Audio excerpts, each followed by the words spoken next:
Hey everybody, this is Kenny E, Black Iron Tri, and welcome to my off day. This is actually a rest day. I'm all kitted up on my rest day. Why am I kitted up on my rest day? Well, it's actually also my bike switch day. So what I mean by that is it's the day I take my bike off the trainer, this bike off the trainer, my tri bike, and put my road bike on the trainer. The reason being, we're getting close to race day and I want to ride some outside, and I want to do that on the bike I'm going to use in the race. Now this is interesting because I'm doing two half Ironman, 270.3s back-to-back weekends.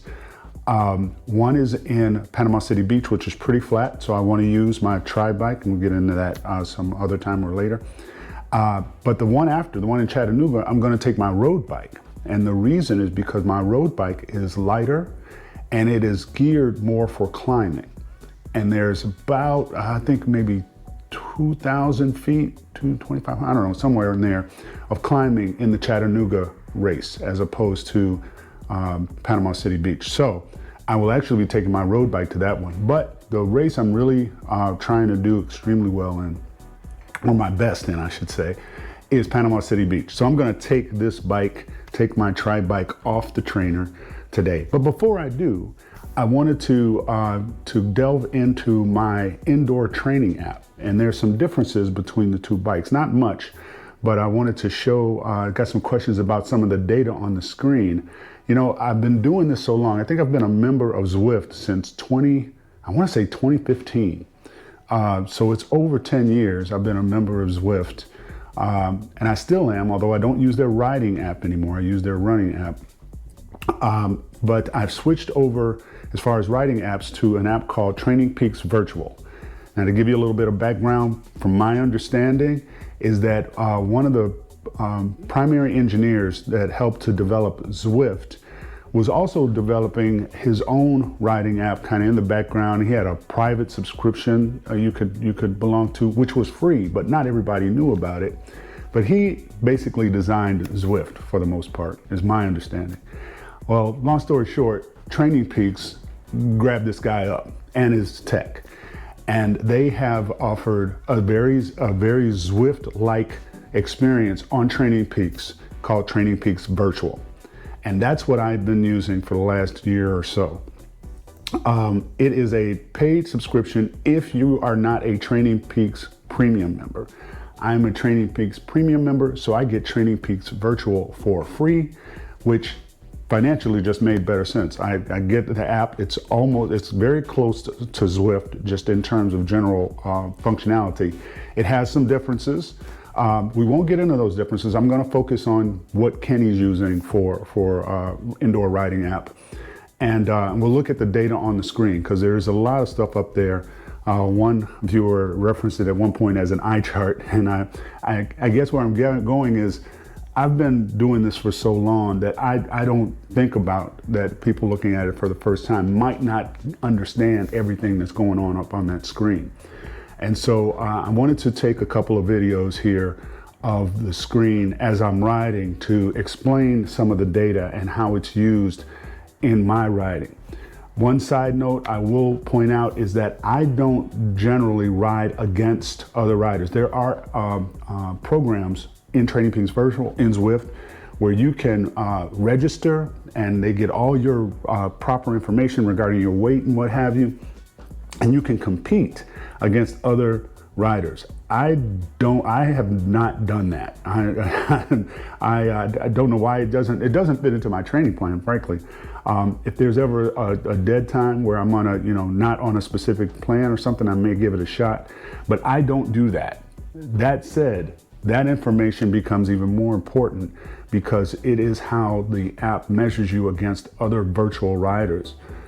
There are academies and classes you can take, but really I strictly use Training Peaks Virtual, and I used Zwift for my training plan, and would use the ERG setting, which is the setting that controls your resistance for you per your prescription, per your prescribed workout.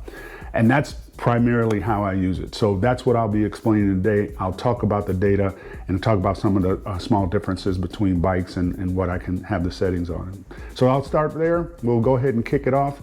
And if we can delve into any other things as we go along, I will. But this is really about showing the app, the data, and the slight differences between my road bike and my triathlon bike. So we're gonna kick it off with the tri bike. Let's get started.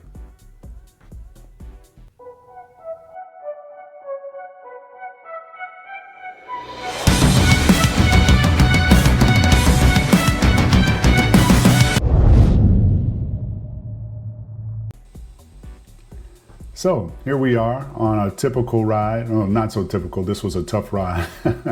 This is me using Training Peaks Virtual. I am doing an interval ride on this one.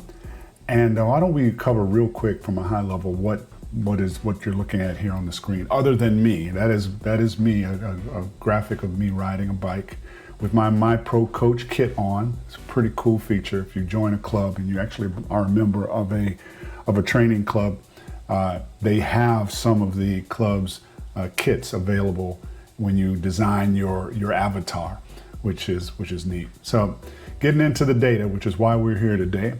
Top left-hand corner, you see a lot of numbers up there. The probably most important one is the overall workout timer. So that very first number at the top left-hand corner is a count of the elapsed time for the whole workout. So that's where you see how much time have I actually been doing this workout. That runs essentially anytime you're moving, unless you stop for a while, it'll stop eventually, but it is clocking your workout. Then there's some data underneath there that has to do with how you're performing in this virtual world. How many miles you've gone, how many feet you've climbed, and what your speed is. There's other information with respect to how hard you're working or how hard you've worked in this workout. A TSS number, that's a training stress score, and then the calories you burn, and then some information specifically about your workout. In the middle, we see where most of the people spend their time looking. That big number is how many watts are you putting out. That is true, near and dear to any cyclist, is where's my wattage, what's my power. To the left of that big number is your heart rate, and to the right of it is your cadence. And we'll get into the details of what other information is there as well. There's a middle section to that top middle box, and that has to do with what's happening at your pedals. We'll get into that. And then that last section, the bottom section of the middle box, is information about the interval that you're working right now. So that changes as you change intervals on your riding. And then on the top right is a map of where you are in this virtual world. So you actually get to choose what route you want to take from the available routes in the world, in Training Peaks Virtual World. This is similar to Zwift. And this box contains information about your ride, such as wind speed, direction, how you're drafting, the grade that you might be going up in terms of how intense your hills are, and then information at the bottom, which we'll get into as well. And then at the bottom of the overall screen is even more information. Down here, we're looking at a profile of the workout. So on the left is a profile of the workout shown in colors to represent zones and where you are in that. And then on the right is an elevation profile of the route that you're riding. So we're gonna get into details of each of these. Let's get started. So focusing on the top left-hand corner of the screen, the data that's there, the very top number is an elapsed time for the entire workout. So this is a running clock of how much time you've spent spinning. The number just to the right of that, that's just a meter of how much power is left on whatever device you're using to run Training Peaks. I use an iPad, it could be your laptop, whatever, and whether or not it's plugged in. A little plug with the little lightning bolt through it indicates that the item is plugged in. If it didn't have the lightning bolt, it means it's running just on battery. just like your iPad or your Apple, whatever. I don't know what systems you guys are using, but that's just information. The box under the running clock is details of the ride. So in other words, how many miles you've gone in this ride, how many feet you climbed, how many feet of elevation you've gained, and your current speed. Now keep in mind that if you're using ERG mode, you're not really adjusting your power, your cadence or anything to the terrain. However, I believe what this is showing is this is how far you would get in this world under these circumstances with the power that you're generating.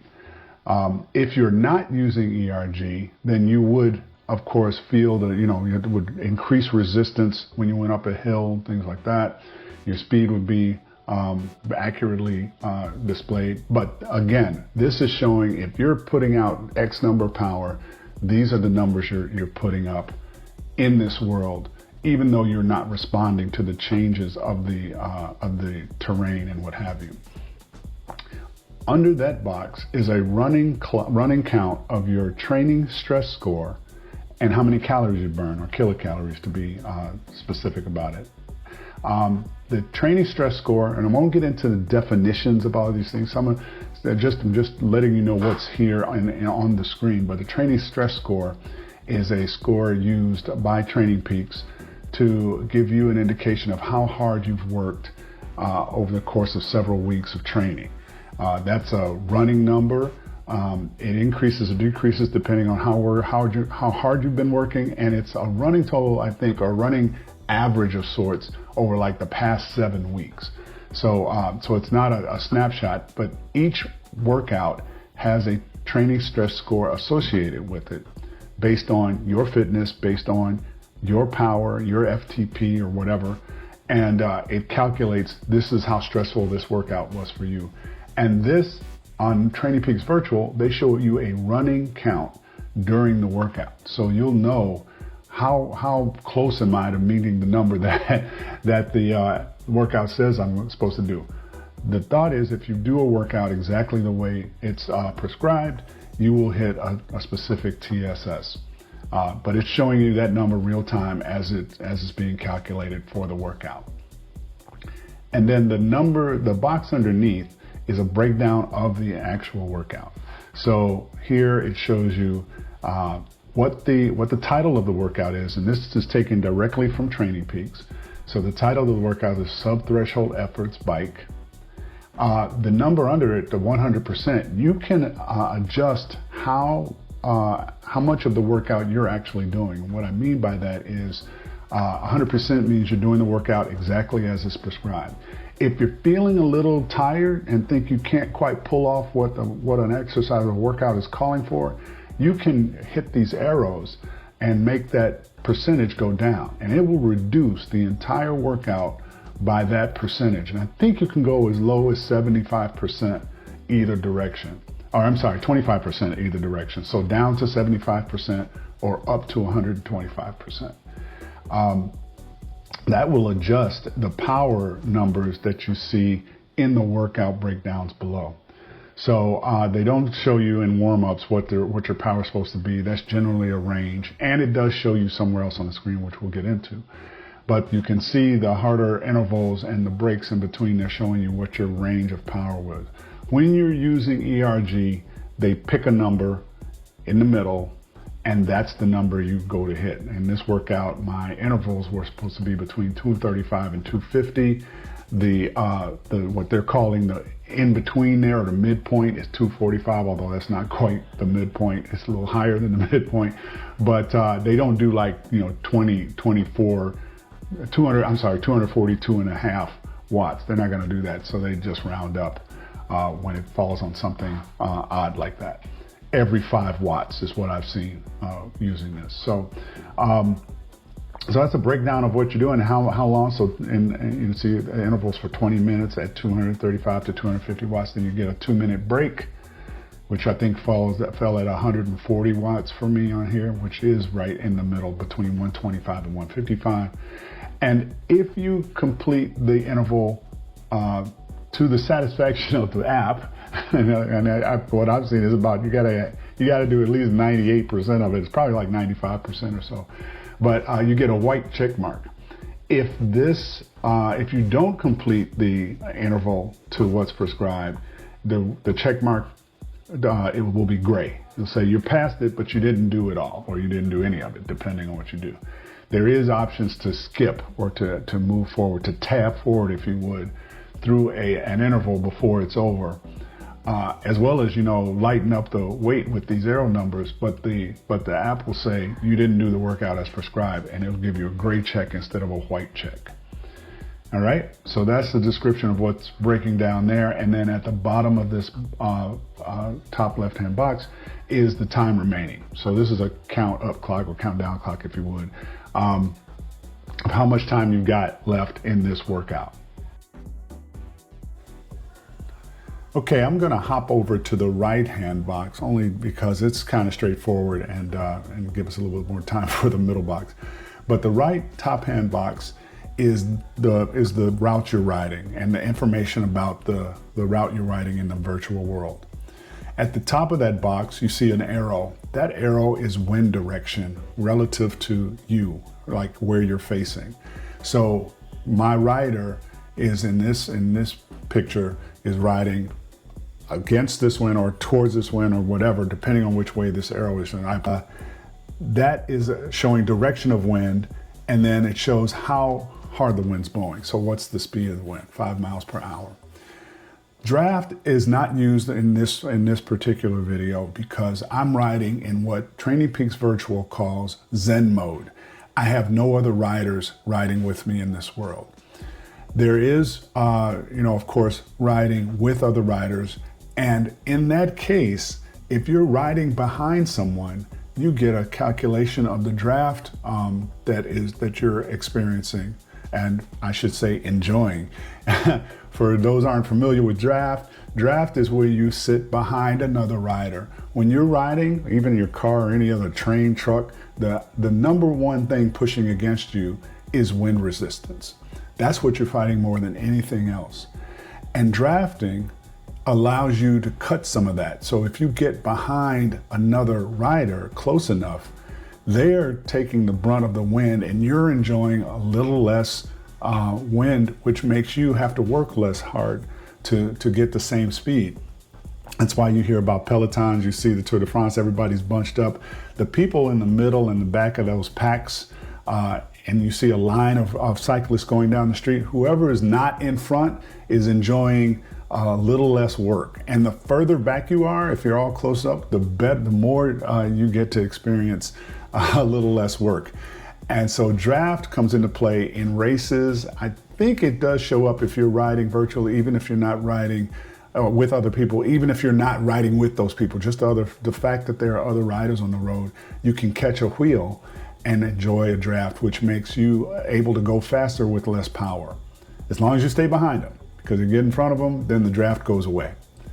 Then the number in the right top hand corner is the elevation that you're, in other words, the grade of whatever the road you're on. I always mess up that word, but it's a percent. You hear people talk 1%, 2% grade. So that'll be positive or negative depending on if you're going up or downhill, or 0 if you're on flat terrain. The middle part is just a representation of the world and the map and where you are on it. The arrow on that road shows where the cyclist is on the course. And then at the bottom is the name of the course. So you see a blue line above it. That's how far they've completed that course. And you get to choose the course when you first logging into your workout. So there's a list of maybe 40 or 50 courses in this virtual world. And this is called the loop-the-loop. And this is showing how far I've completed the loop-the-loop and how many miles I have before it's in. The number at the bottom right of this box shows how many miles before I finish that. So that's why the little checker flag shows this is the finish. You have 15 point or whatever. You have this many miles to finish the route. Okay, that's the right-hand box. Okay, so now let's look at the center box where most people's attention is focused during a workout. The biggest number on this screen is the power. That's how many watts you're putting out at any given time during the ride. Directly under that are numbers reflecting averages. And I believe the middle number under the big number, the middle of the three numbers there, the middle is the average for the entire workout. I could be wrong there because I've seen these change quite a bit, and I'll be honest with you, I'm not 100% sure what the difference of these are. The left number that's showing here versus the middle number. I do know that the right number under the power is your maximum. That's the top power you hit at any given point during the ride. That only changes if you go over that, but this is the top power you've hit during the ride. The other two represent averages of some sort. I'm not 100% what they are. I do know that they're different if you are not using your power meter as the same as your trainer, and we'll get into that a little later. But yeah, so this is all about power. The number to the left of that is your heart rate, of course. That's your from your heart rate monitor, and again, it's showing average for the ride and maximum. Those are the two numbers showing underneath the big heart rate number is the average for the ride and the maximum. And then on the right, same thing for cadence. It's showing your instantaneous cadence, and then the maximum cadence you've hit during the ride, and the average of the average cadence for the ride. So again, ton of information, anything you want to know. All right, so the box underneath, the middle box of the middle box, is all about what's happening at the pedals. So the very middle number is power meter. So understand that the way this is set up for a lot of this ride is I'm using the Wahoo Kicker as my trainer, and it's being controlled by the app to say this is how much power you should be asking of the cyclist. It's also serving as the power meter. So someone would say this is almost like, using a word to define a word, right? I'm telling the power meter what to do, and then I'm saying what the power meter is reading. Where this comes into play is if you are using something other than the trainer as a power meter, and I will demonstrate that to you. On the right is torque. So it's measuring how much torque you're putting in. We've talked about this during torque rides. This is about, in Newton meters, how much pressure you're applying to the pedals. You'll also see numbers here for balance on the left. We'll talk about that. We'll get to see that in a few minutes. And smoothness and effectiveness. I can't show you that because I'm having problems. My understanding is that you can only get those if you're using ANT Plus connection, which I don't have. I'm using Bluetooth and Wi-Fi for my connections to the trainer. So I don't get smoothness and effectiveness, but my understanding is that I could get that using the power meters on my bike if I had the right connection. But these are all, this middle section is all about what's happening at the pedals. And then the bottom box is a measure of the interval. So this is all about what's happening just for this interval. This all goes back to zero and starts over for when you get into a new interval. So you see what the interval is supposed to be. It matches what's over on the left-hand side in that other box. 10 minutes at 245 to 250. It shows you what the target power is going to be inside this box. The timer on the left is how much time you spent in there. The timer on the right is how much time you have left. So if you look and add them up, they come up to the total of what the interval is supposed to be. And then the color inside matches your zone, again, yellow being the zone 3-ish or whatever.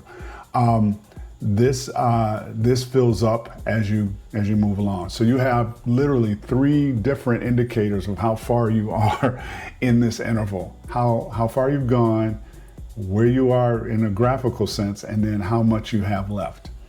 And then under that is your average heart rate, your average power, and your average cadence, but only for this interval. So again, this last box is just interval focused. So we'll move to the bottom of the overall screen. And at the bottom here, we show a graphical representation of where you are in the workout. So each one of those yellow boxes represents one of the yellow intervals that you saw in the workout earlier. And then on the right of that, the right half of the bottom of the screen is an elevation profile of where you are on the course. So it's showing you when hills are coming and what have you. Obviously, it's not like the map that shows you where you are physically in the world, but this one is showing you, hey, I've got hills coming up, or you got a downhill coming up.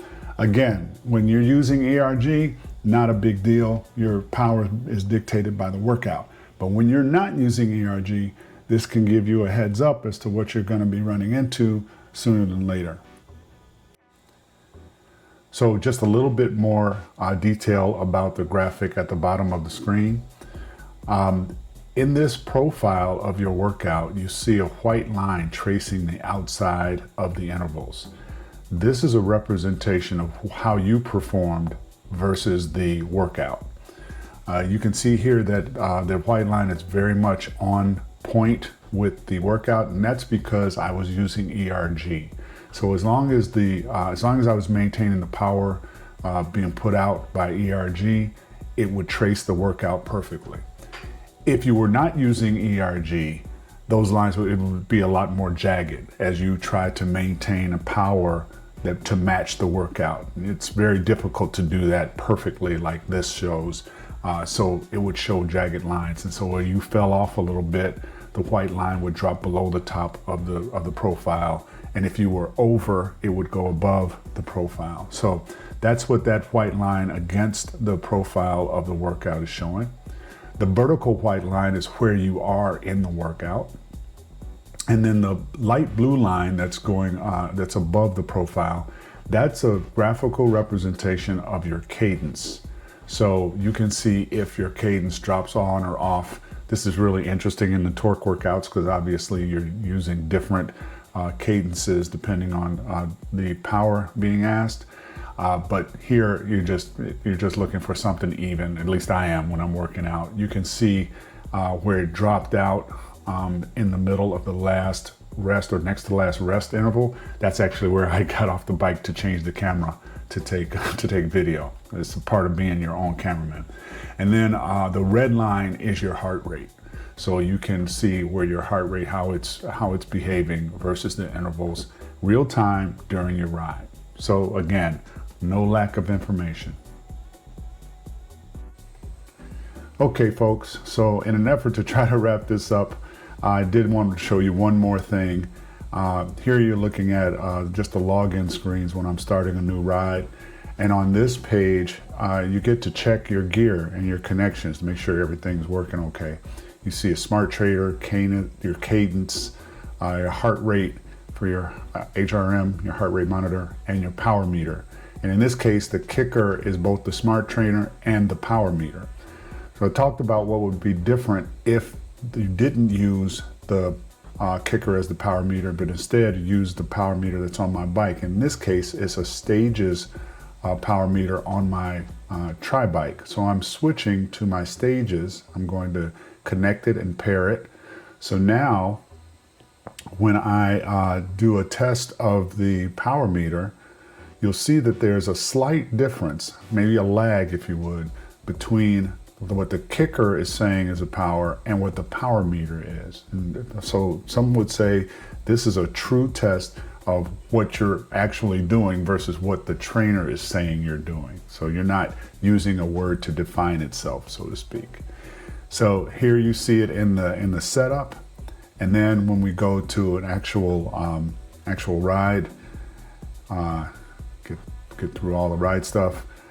As I start pedaling, you can see those two numbers that reflect power. The top number, the big number, is what the trainer is saying is happening. And then the power meter number is what my power meter on the bike is saying is happening. And by the way, this is an actual ride I'm doing. This is not ERG. This is a free ride. So just getting what you'll see that there's a lag, a little lag between the numbers. What I found though is that at the end of the ride, when you look at the profile, you look at the averages and you look at the max and all that, these are dead on. Maybe 1% difference if I was really measuring. Most of the higher end power meters are pretty accurate, and so in comparison to the trainer, at the end of the ride, the numbers all flush out. All right, well, it was not my intention to work up a sweat, but got to show you the toys. All right, anyway, that's the tri bike. I'm gonna swipe these bikes over, take this one off and put the road bike on. So bear with me, be right back.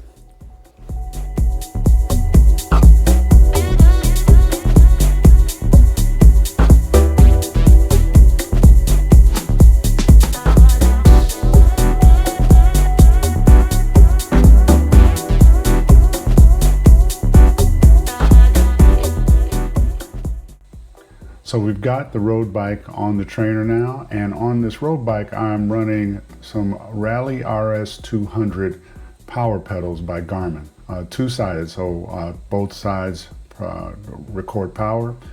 I'm going to link them up in the app, Training Peaks Virtual.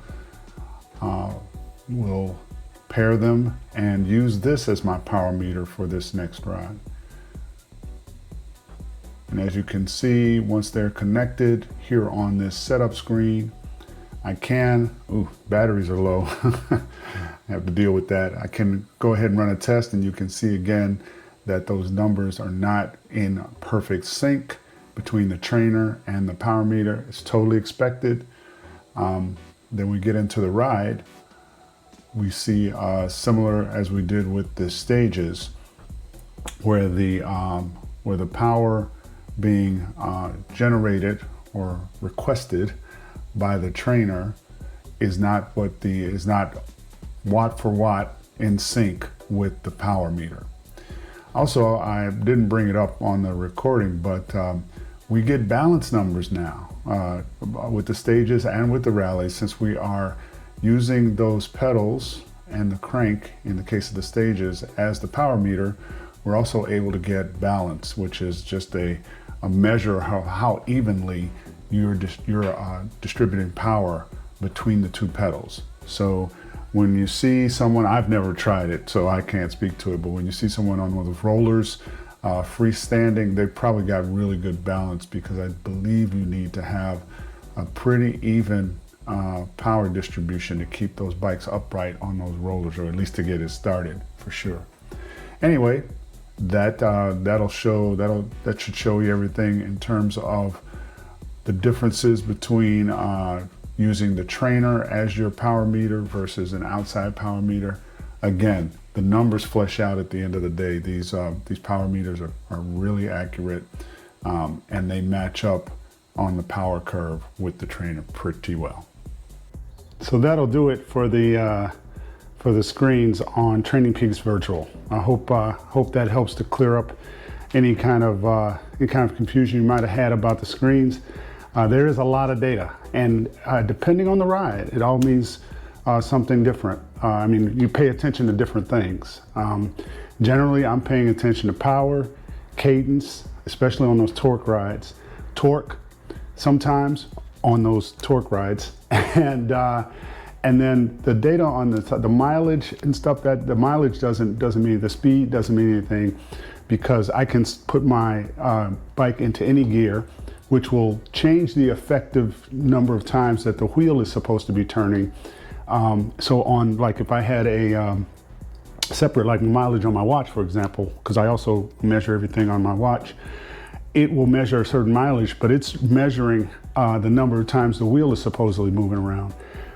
So if I put it in a very low gear, easy gear, it'll measure 1 mileage. If I put it in a high gear at the same power, it's going to measure a much longer mileage, because it's measuring something that isn't real on the indoors, frankly. And then on the app, if you're using ERG, it's adjusting to your plan, not to the actual terrain that it's trying to mimic. If you ride on a virtual system, and don't use ERG, then the idea is that what you're doing on the system is more in tune with what would be outside. So hills make a difference, drafting makes a difference, wind makes a difference. All of that information is on the screen as well. So someone who was riding against somebody or in a race or trying to achieve a certain mileage or a certain number of feet, they would ride without ERG activated. So that's kind of the difference there. Anyway, this is Kenny E. For now, I'm going to sign off and try to make up for not resting like I was supposed to today. Never hurts to work up a little bit of sweat, but no one will ever know because none of this is going to get published anywhere other than to Training Peaks Virtual. Even when I say discard the ride, it saves it for some reason and sends it to my Training Peaks. So I have to delete it off of there so I don't get yelled at by my coach. All right, gonna sign off now. Kenny E, Black Iron, try, be fearless. Giving you up, no, I ain't giving you up. Giving you up, no, no.